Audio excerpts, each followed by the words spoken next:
Hello everyone, welcome back to my YouTube channel. तो दोस्तों, आज इस वीडियो में हम कवर करने वाले हैं फिजिक्स का एक छोटा सा topic, work, power and energy.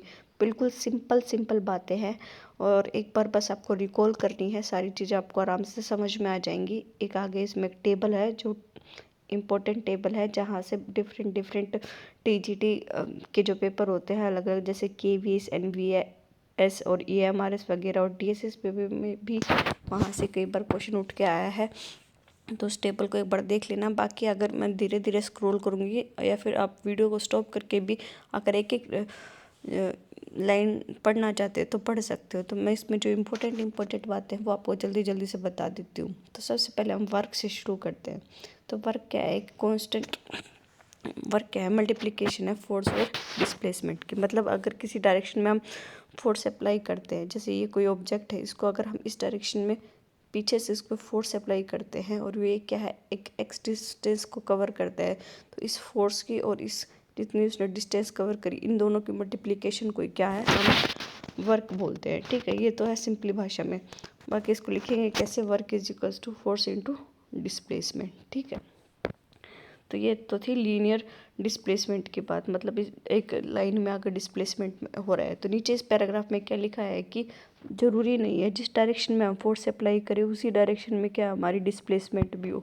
मतलब इधर मैंने फोर्स लगाया तो इधर ही वो ऑब्जेक्ट मूव करे, वो किसी दूसरे डायरेक्शन में भी मूव कर सकता है किसी पर्टिकुलर एंगल पे। ठीक है, ये बात लिखी है नेक्स्ट पैराग्राफ में, मैं बताती हूँ। देखो, जैसे ये लिखा हुआ है यहाँ पे, इसने क्या किया है, वर्क को मल्टीप्लिकेशन बताया है, एफ के साथ एक छोटी सी क्वांटिटी और जोड़ दिया, कोस थीटा। ये कोस थीटा क्या है मैं आपको एक्सप्लेन करती हूँ। जैसे एक सेकेंड, जैसे ये हमारा ऑब्जेक्ट है, इसका हमने पीछे से फोर्स अप्लाई किया एफ का, लेकिन इसको इस डायरेक्शन में मूव करने के बजाय ये इसको इस डायरेक्शन में मूव करवाता है। ठीक है, ये हमारा एक्स एक्सिस है। यहाँ डिस्प्लेसमेंट ना होगी, इसकी डिस्प्लेसमेंट पर्टिकुलर एंगल पे हुई है थीटा। ठीक है, तो जनरली ये जो थीटा होता है ना, ये हमारे कोस और साइन में जो नॉर्मल वैल्यूज़ होती है 30, 45, 60, 90 इसके बीच में ही दे देगा। जैसे कोस 30 की वैल्यू दे देगा, 40 दे दे 45 दे देगा और 60 दे देगा। तो सिंपल बातें हैं, बस थीटा की वैल्यू याद कर लेना और डायरेक्ट न्यूमेरिकल आएगा। एक नंबर में आ सकता है कि फोर्स की वैल्यू दे देगा, जैसे 5 न्यूटन दे दिया, 10 न्यूटन दे दिया, थीटा एंगल हमें दे देगा, डिस्टेंस दे देगा, या फिर वर्क दे के डिस्टेंस निकलवा सकते हैं, या फिर हमारे से फोर्स भी निकलवा सकते हैं। तो इतना तो घुमा सकते हैं हम न्यूमेरिकल को, थोड़ा बहुत वैल्यूज़ को आगे पीछे करके। बस फॉर्मूला याद रख लेना, वर्क क्या है, फोर्स की और डिस्प्लेसमेंट की मल्टीप्लिकेशन है। अगर किसी पर्टिकुलर डायरेक्शन में करवा रहे हैं, किसी एंगल पे करवा रहे हैं, तो हो जाएगा work is equals to force into cos theta into displacement. ठीक है, एक और बात मैं आपको दिखा देती हूँ, कुछ वैल्यू अगर आपको याद रखनी है साइन कोस थीटा वाले टेबल से, तो वो भी देख लेना। एक मिनट, तो स्क्रीनशॉट मैंने ले रखा है, इसको थोड़ा जूम करके दिखा देती हूँ। ये है साइन और कोस की वैल्यू। तो हमें इसमें याद क्या रखनी है? कोस की वैल्यूज़ रखनी है, ये वाली। 0 डिग्री पे क्या है, √3 पे क्या है, 1√2 पे क्या है। ठीक है, तो एक बात यहाँ पे ध्यान रखना, कोस थीटा 0 डिग्री पे इसकी वैल्यू कितनी है? 1, और 90 पे कितनी है? 0। ठीक है,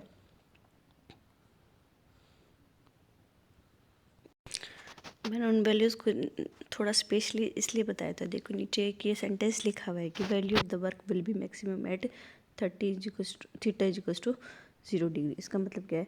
कोस थीटा की जो वैल्यू है वो जो यहाँ पे थीटा हो जाएगा 0, तो कोस 0, तो कोस 0 की वैल्यू मैंने क्या बताई थी? 1।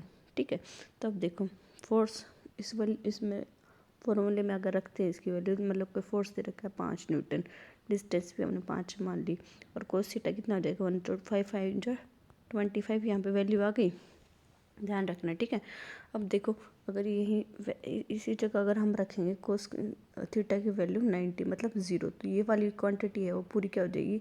0 हो जाएगी। और फोर्स भी किसी वैल्यू को 0 से मल्टीप्लाई करते हैं तो वो भी क्या हो जाएगी? 0 हो जाएगी। तो फिर पूरी वैल्यू क्या हो जाएगी? 0। तो यहाँ पे वर्क क्या आ जाएगा? 0 हो जाएगा। वर्क 0 कहाँ है? 90 डिग्री पे, और मैक्सिमम वैल्यू कहाँ है? जब थीटा 0 होगा। तो बिल्कुल डायरेक्ट क्वेश्चन उठ के आ सकता है कि ये वर्क की वैल्यू किस थीटा पे मैक्सिमम होगी, किस पे मिनिमम। तो अगर हमें फार्मूला याद है ना तो हमें ये चीज़ रटने की ज़रूरत नहीं है कि मैक्सिमम होगी जब थीटा 0 होगा ये होगा।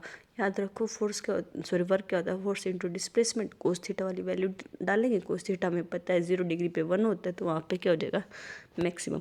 ऐसे चीज़ें रिलेट करके पढ़ोगे ना तो ध्यान रह जाएगी। अगर रटने की कोशिश करोगे ना, मतलब कहीं पे लाइन लिखी हुई है सिर्फ इतना कि वर्क मैक्सिमम होगा जब थीटा 0, अरे कहाँ थीटा, थीटा डालना गया, कोस थीटा में डाला, साइन थीटा है, फॉर्मूला ही नहीं पता हुआ तो चीज़ें रटने का क्या फ़ायदा। अगर हमें फॉर्मूला पता है और फॉर्मूला कहाँ से आया है तो ये चीज़ हम कभी भी नहीं भूलेंगे कि कब मैक्सिमम होगा कब मिनिमम होगा, हमेशा याद रहेंगे। इसलिए फॉर्मूले पे फोकस करना बहुत ज़रूरी है। नेक्स्ट टॉपिक है हमारा पावर। तो पावर को हम कैसे डिफाइन करते हैं कि वर्क हो रहा है, पीछे हमने पढ़ा है कि वर्क हो रहा है किससे, फोर्स, और फोर्स अप्लाई करे किसी चीज़ पर और जितनी डिस्टेंस कवर कर रहा है इतने को हम वर्क बोलते हैं। तो यहाँ पे पावर किसको कहेंगे कि किस रेट से वो वर्क हो रहा है, जल्दी हो रहा है, धीरे हो रहा है, या फिर किसी मतलब कोई पर्टिकुलर वैल्यू है उस रेट की, उस रेट से क्या है हमारा काम हो रहा है, तो उसको हम क्या बोलेंगे पावर। यहाँ पे डेफिनेशन लिखी हुई है, पढ़ लेना। फॉर्मूला क्या बनेगा इसका, work done upon time interval. ठीक है। इंस्टेंटेनियस पावर क्या हो जाएगी, dW/dt, मतलब छोटे टाइम पीरियड के लिए हम इंस्टेंटेनियस वर्क या फिर पावर को यूज़ करते हैं। एसआई यूनिट भी बहुत इंपॉर्टेंट हो जाती है। यहाँ पे देखो एसआई यूनिट लिखी हुई है 1 वाट इज इक्वल्स टू, तो हमेशा याद रखना क्वेश्चन बन सकता है 1 नंबर में कि एसआई यूनिट क्या है पावर की। तो एसआई यूनिट क्या है पावर की, वोट। वोट क्या है यूनिट है, और सॉरी मैंने वर्क की नहीं बताई, वर्क की एसआई यूनिट क्या है जूल है। ठीक है। फोर्स क्या होता है न्यूटन में, और डिस्टेंस कितनी हो जाएगी मीटर में, तो न्यूटन मीटर तो सीजीएस यूनिट है। और एसआई यूनिट की बात करेंगे तो हमारी इसकी एसआई यूनिट है जूल है। पावर की एसआई यूनिट क्या है वोट है। तो ये भी इंपॉर्टेंट क्वेश्चन बन सकते हैं। यहीं से क्वेश्चन के बनते हैं, इन्हीं लाइनों से, कोई अलग से क्वेश्चन नहीं आते। तो इन लाइनों को थोड़ा ध्यान से पढ़ लेना, वीडियो को एक बार फिर से देख लेना अगर समझ में ना आए तो। अब देखो मैंने जैसे अभी पीछे बताया था 1 जूल किसके इक्वल है, न्यूटन मीटर के। तो यहाँ पे लिखा भी हुआ है न्यूटन क्या है हमारा फोर्स की यूनिट, और डिस्टेंस क्या हो जाएगी मीटर। ठीक है। और नीचे क्या है टाइम सेकंड में, तो इसकी क्या बन जाएगी जूल पर सेकंड या न्यूटन मीटर पर सेकंड, ये 1 वोट की इक्वल हो जाएगा। दूसरी इंपॉर्टेंट बात नीचे लिखी हुई है कि हम पावर को मशीन की जो पावर से बड़ी बड़ी मशीन उनको हॉर्स पावर में हम काउंट करते हैं, कैलकुलेट करते हैं। तो ये भी क्वेश्चन बन सकता है मशीन्स की पावर को हम किस में करेंगे हॉर्स पावर्स में। तो एक हॉर्स पावर किसके इक्वल है 746 वोट के, 746। एक दो बार देखोगे ना ध्यान से, एक बार भी रीडिंग ढंग से लगा लोगे ना तो 4 ऑप्शन दिए होंगे उनमें से ज़रूर स्ट्राइक हो जाएगा कि ये वाला तो हमने पढ़ा हुआ है, तो ये ज़रूर इसका आंसर हो सकता है। ठीक है। ये नीचे एक और इम्पोर्टेंट कन्वर्जन लिख रखा है, ये भी पढ़ लेना कि 1 किलोवाट क्या है 3.6 इंटू 10⁻6 जूल। अब देखो ये वैल्यू शायद ना भी याद रहे कि 3.6 इंटू 10⁻6, लेकिन ये जो कन्वर्जन दे रखा है ना इसको एक बार देख लोगे ना तो अगर वैल्यू पे भूल जाओगे ये कन्वर्जन करोगे ना तो याद आ जाएगी चीज़। अच्छा 3.6 के आसपास कुछ आंसर आना चाहिए। ठीक है। देखो ये कन्वर्जन करते हैं किलो वाट आवर। ठीक है। किलो वाट 1 किलो में कितना होता है 1000, तो 1000 वाट आवर लिख दिया। ठीक है। अब 1000 को अलग लिख दो, 1 आवर में कितने सेकेंड्स होते हैं 3600। तो इस अब देखो 3.6 अलग लिख लो, और ये 3 जीरो यहाँ पे होगी, 2 जीरो पीछे है, और एक पॉइंट के बाद से आ जाएगा। तो 3.6 इंटू 10⁻6 जूल। कभी नहीं भूलो, मैंने हमेशा याद रख लेना कि 1 किलोवाट आवर में कितने जूल होते हैं। बस इसको याद रख लेना कि किलो मतलब 1000, आवर को हमने फिर सेकंड में चेंज करा था, और फिर मल्टीप्लाई करके देख लेना, हमेशा याद रहेगी ये वाली वैल्यू आपको। बेसिक क्वेश्चन आएगा, अगर ज़्यादा एडवांस में अगर घुसाने की कोशिश करेगा तो ये क्वेश्चन दे सकते हैं कि एक स्प्रिंग में कितना फोर्स हमने वर्क डन किया है, तो ये वाली इसकी वैल्यू है। इसका फॉर्मूला क्या हो जाएगा, जो डिस्टेंस है उसका spring through distance x is equal to half kx², force into displacement वाली वैल्यू थी ना, जो डिस्प्लेसमेंट की वैल्यू है ना ये नीचे दे रखी है, इसको क्या लिखेंगे हाफ kx²। तो यहाँ पे के याद रखना है क्या है हमारा स्प्रिंग कांस्टेंट, इसकी वैल्यू पक्का से पक्का क्वेश्चन में दी मिलेगी। तो वहाँ से पहले हम डिस्टेंस निकाल लेंगे, और फिर उसको जो फोर्स दिया होगा कि 5 न्यूटन 10 न्यूटन से मल्टीप्लाई करेंगे, और यहाँ से फिर हमारी क्या है वर्क डन हो जाएगा, स्प्रिंग में कितना वर्क डन। देखो ऐसे ही चीज़ें रिलेट करनी है। वर्क निकाला था हमने, फोर्स इंटू डिस्प्लेसमेंट, उससे हमने पावर निकाली। पावर क्या हो जाएगा, वर्क अपॉन में टाइम। फिर पावर की हमने यूनिट्स देखी थी, फिर उनका कन्वर्जन देखा। अब स्प्रिंग का देख लेंगे अलग से। अगर इन चीज़ों को अलग से कि लाइन वाइज कहीं से पढ़ोगे ना, ऐसे रिलेट करके नहीं पढ़ोगे तो पक्का भूल जाओगे, इसलिए रिलेट करके ज़रूर पढ़ो। ठीक है, नेक्स्ट टॉपिक है हमारा एनर्जी का। एनर्जी की जो डेफिनेशन है मुझे याद आती है, मैंने पढ़ी थी 4th क्लास में, हमें ये लाइन रटवा दी थी। मेरे को वो लाइन आज भी याद है कि एनर्जी क्या है, कैपेसिटी टू डू वर्क। हमारी कितनी कैपेसिटी है उस काम को करने की, ठीक है, कितने टाइम में कर रहे हैं उस काम को, वो तो हो जाएगी हमारी पावर। कि हम उसको मतलब एक कोई काम है, घर का ही काम लगा लो कि पोछा लगाना है, उस पोछे को मैं आधे घंटे में लगा रही हूँ या 10 मिनट में लगा रही हूँ, ये तो मेरी पावर है 10 मिनट, ठीक है। लेकिन मेरी कितनी कैपेसिटी है उस काम को करने की, ये मेरी क्या है, एनर्जी है, ठीक है। एनर्जी और पावर में कंफ्यूज मत होना कभी भी।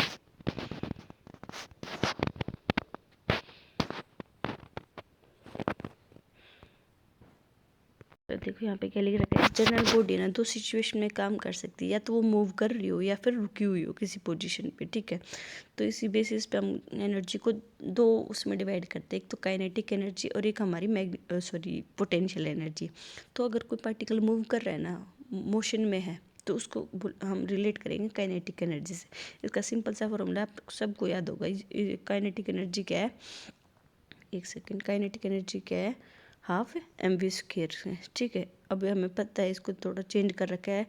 mv को क्या लिख सकते हैं हम, लीनियर मोमेंटम, तो p²/2m। ये वाला फार्मूला भी इंपॉर्टेंट है। हाफ mv² तो सबको याद होगा, लेकिन p²/2m, जो p क्या है हमारा लीनियर मोमेंटम, ये बहुत कम लोगों को याद होगा।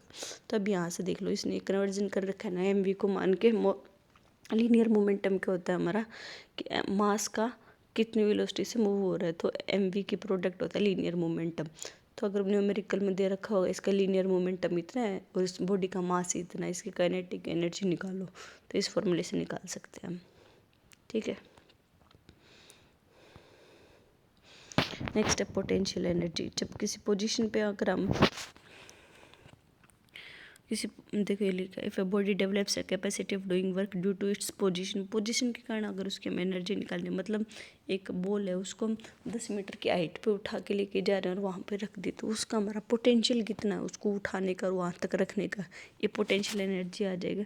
इसका सीधा सा फॉर्मूला है, potential energy equals to mgh। यहाँ पे एक नई टर्म आएगी, जी क्या है, gravity, acceleration due to gravity. इसकी 9.8 वैल्यू होती है, लेकिन अगर ना दे रखा होगा 9.8 लेना, तो जनरली हम न्यूमेरिकल को सॉल्व करने पर अप्रोक्स मान के इसको 10 लेते हैं, ठीक है। तो m क्या है, मास, जी एक्सेलरेशन ड्यू टू ग्रेविटी, और हाइट मतलब मैंने बताया ना कि उस बॉल को कितनी हाइट पे हम रख रहे हैं, तो वो उसकी हाइट हो जाएगी, ठीक है, mgh। बिल्कुल ईजी बात है, इस पर ज़्यादा टाइम वेस्ट मैं कर नहीं रही। यहाँ पे है कंजर्वेशन और नॉन कंजर्वेटिव फोर्स, ठीक है। A force is said to be conservative. देखो इस लाइन को पढ़ो मैं मेरे साथ साथ। If the work done by it on any particle that moves between 2 points depends only upon these 2 points and not on the path, ठीक है।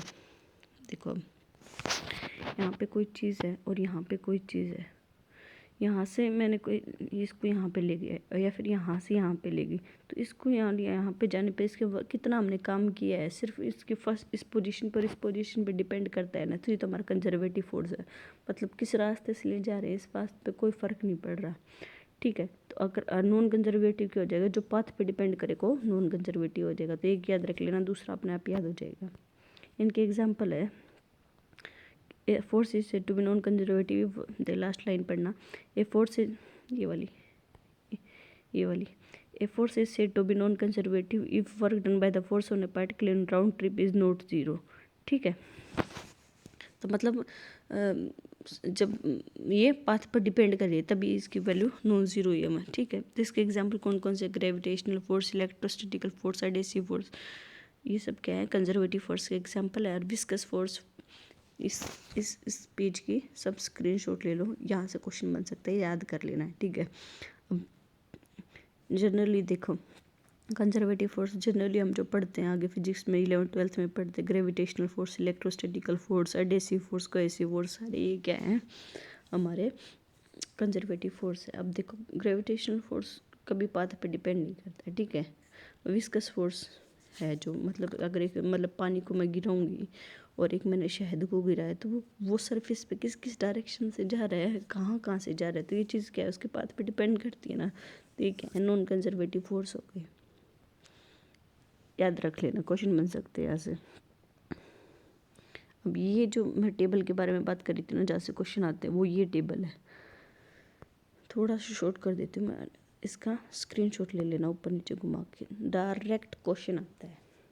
डायनामो का तो मैंने क्वेश्चन देखा है, मैंने क्वेश्चन देखा है, बल्ब का देखा है, हीटर का देखा है मैंने, इलेक्ट्रिक सेल का मैंने देखा है, हीट इंजन का मैंने क्वेश्चन देखा है। तो ठीक है, इनको याद कर लेना। सोलर सेल क्या है, सोलर एनर्जी को हम इलेक्ट्रिक एनर्जी में कन्वर्ट करते हैं, आसान है। डायनामो का है मैकेनिकल एनर्जी को इलेक्ट्रिकल एनर्जी में। अब इनको याद करने का तरीका तो मैं बता नहीं सकती, कोई ना कोई इसकी ट्रिक बना लेना अपना और याद कर लेना। माइक्रोफोन साउंड से रिलेटेड है तो साउंड को इलेक्ट्रिसिटी में, ठीक है। बल्ब क्या है, इलेक्ट्रिक एनर्जी लाइट एनर्जी में, नाम से भी याद रह जाएगा, ये तो सिंपल। लेकिन जैसे डायनामो हो गया, कोल हो गया, ये भी याद रह जाएगा। लाउड स्पीकर क्या है, इलेक्ट्रिकल को साउंड में करते हैं। और ये देखो माइक्रोफोन और लाउड स्पीकर का क्वेश्चन आ सकता है, ये एक दूसरे के जस्ट अपोजिट है ये वाला। इसमें क्या है, साउंड, माइक्रोफोन में क्या है, साउंड को इलेक्ट्रिकल में चेंज करते हैं, और लाउड स्पीकर क्या है, इलेक्ट्रिकल को साउंड में, ठीक है। तो एक बार ऊपर नीचे घुमा के इनका स्क्रीनशॉट लेना। छोटा सा टॉपिक था, 2-3 बातें याद रखनी थी। पावर याद रख लेना, उनकी यूनिट याद रख लेना, ये टेबल याद रख लेना, half mv² p² upon 2m और mgh वाला फॉर्मूला याद रख लेना। Thank you for watching my video. अगर वीडियो पसंद आ रही है तो प्लीज़ लाइक कर देना, शेयर कर देना और चैनल को सब्सक्राइब कर देना। Thank you.